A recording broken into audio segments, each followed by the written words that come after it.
জলপাইগুড়ি জেলার ধূপগুড়ি তিস্তাবঙ্গের বৃহত্তর কৃষি বলয়ের মাঝে এক প্রাণবন্ত জনপদ। বাম আমলেই এই ধূপগুড়ি জনপদ মর্যাদা পায় পুরসভার, কিন্তু বঙ্গে বাম আমল এখন ইতিহাস। রাজ্যের ক্ষমতা বদলের সঙ্গে সঙ্গে বদল এসেছে ধূপগুড়ি পুরসভাতেও, কিন্তু পুরো এলাকাতে উন্নতির ছিটে ফোঁটাও লাগেনি বলে অভিযোগ। এলাকায় কান পাতলেই শোনা যায় রাস্তাঘাট থেকে পানীয় জল, আলো থেকে ডাম্পিং গ্রাউন্ড, সবকিছুর অবস্থায় কার্যত তথৈবচ। এই হলো ধূপগুড়ি পৌরসভা এবং ধূপগুড়ি পৌরসভার নাগরিক পরিষেবা। রীতিমতো প্রত্যেকটি ওয়ার্ডই কার্যত অলিখিত ডাম্পিং গ্রাউন্ডের আকার নিয়েছে।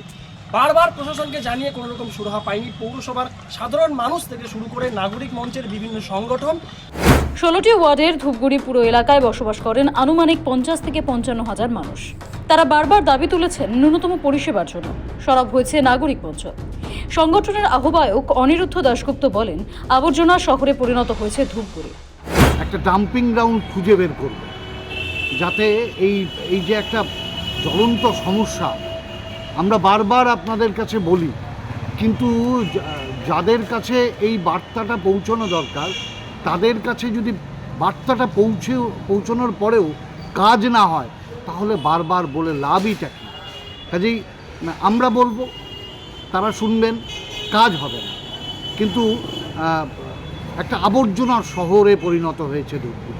2022 সালের মেয়াদ উত্তীর্ণ হয়েছে ধূপগুড়ি পুরসভার। তারপর প্রায় 3 বছর কেটে গেলেও হয়নি পুরো নির্বাচন।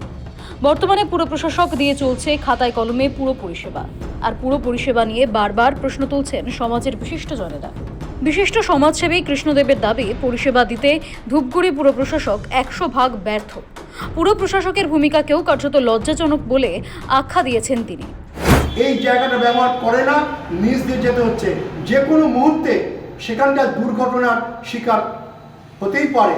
তো এটা একটা লজ্জাজনক, দুঃখজনক, ধূপগুড়ি শহরের একটা কদর্য চিত্র পরিবেশ দূষণের। ধূপগুড়ি পুরসভার স্বল্প দিনের ইতিহাস থেকে জানা যায়, রাজ্যে কিংবা পুরসভার ক্ষমতায় থাকাকালীন ডাম্পিং গ্রাউন্ডের চেষ্টা করা হয়েছিল, কিন্তু সে সময় সিঙ্গুর ও নন্দীগ্রামের আবহে ডাম্পিং গ্রাউন্ডের জমি বিরোধীদের প্রবল চাপে আটকে যায় জমি জটে। এই সমস্ত ওয়ার্ড সংলগ্ন যারা মানুষ তারাই ফেলছে। তারা ফেলছেন কেন? কারণ গোটা ধূপগুড়ি শহরে কোনো ডাম্পিং গ্রাউন্ড নাই, এমনটাই অভিযোগ। ধূপগুড়ি পুরসভায় তখন যারা বিরোধী ছিলেন, পরবর্তীতে তারাই ক্ষমতায় আসেন। এখন তারাই পুরো প্রশাসক। জানিয়ে আক্রমণ করতে ছাড়েননি ধূপগুড়ির বাম নেতা জয়ন্ত মজুমদার। পুরো প্রশাসকদের ভাউতাবাজ বলেও মন্তব্য করেন তিনি। ভাইস চেয়ারম্যান বলছেন যে জমি নাকি চিহ্নিত হয়ে গেছে, 3 মাসের মধ্যে ওনারা বেড়াটেরা দিয়ে 5 থেকে 6 মাসের মধ্যে ডাম্পিং গ্রাউন্ডের কাজ চালু করে দিবেন।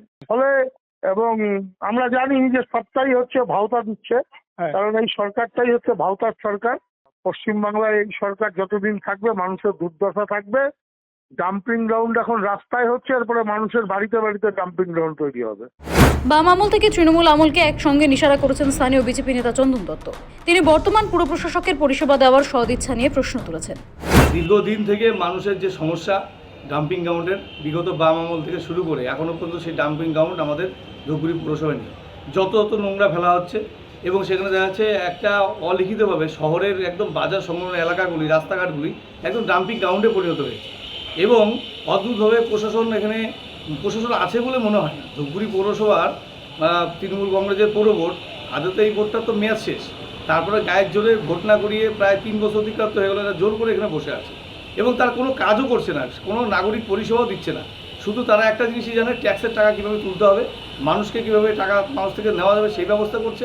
প্রধানমন্ত্রী দেওয়া ঘর থেকে শুরু করে জল প্রকল্প থেকে শুরু করে সমস্ত ক্ষেত্রে ধূপগুড়ি পৌরসভা একদম দুর্নীতির আতুর ঘরে পরিণত হয়েছে। এত অভিযোগ, কিন্তু বাস্তব চিত্র কি তা জানতে ধূপগুড়ি ফালাকাটা রোডের অবস্থা একবার দেখুন। রাতের অন্ধকার নয়, কার্যত প্রকাশ্য দিবালোকে বাড়ির সমস্ত নোংরা আবর্জনা, বাচ্চাদের প্যাম্পার্স, বর্জ্য পদার্থ সমস্ত কিছুই ফেলা হচ্ছে। প্রতিটি ওয়ার্ডের অলিতে গলিতে গজিয়ে ওঠা অলিখিত ডাম্পিং গ্রাউন্ড, যা একদিকে পরিবেশ দূষণ করছে, অন্যদিকে দৃশ্য দূষণে মুখ ঢেকেছে গঞ্জ শহর ধূপগুড়ি।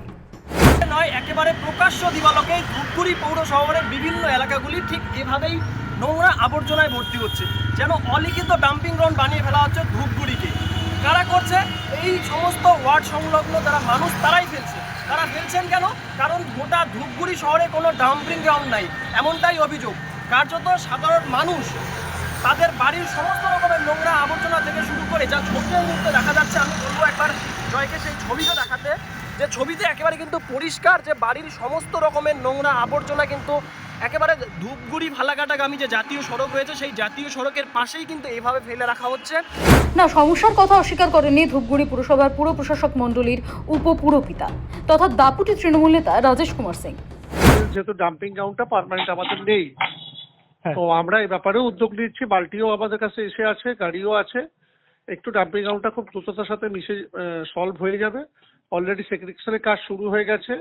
আপনারা জানেন যে প্লাস্টিক আলাদাভাবে সেগ্রিগেশন করে পাঠানো শুরু হয়ে গেছে। বাজারের উপর জোর দিচ্ছি, কিছু কিছু বিভিন্ন ওয়ার্ডে যেটা সমস্যা আমরা এটা দ্রুততার সাথে পাবলিকের সাথে বসে কিভাবে সলভ করা যায়, এবং জেলা প্রশাসনের সাথে আলোচনাও হয়েছে। ডাম্পিং গ্রাউন্ডের জায়গা আমরা খোঁজ চলছে। এলাকার মানুষ বলছে উন্নয়নের প্রতিশ্রুতি আর রাবণের তৈরি স্বর্গে যাওয়ার সোনার সিঁড়ি ধূপগুড়ি পুরো এলাকার জন্য মুদ্রার এপিঠ আর ওপিঠ। কবে পৌরসভায় ডাম্পিং গ্রাউন্ড হবে এবং কবে এই জলযন্ত্র সমস্যাগুলি সমাধান হবে সেটাই কিন্তু এখন দেখার। জলপাইগুড়ি ধূপগুড়ি থেকে ক্যামেরা আর্থিক দত্তের সঙ্গে সানি, সময় কলকাতা।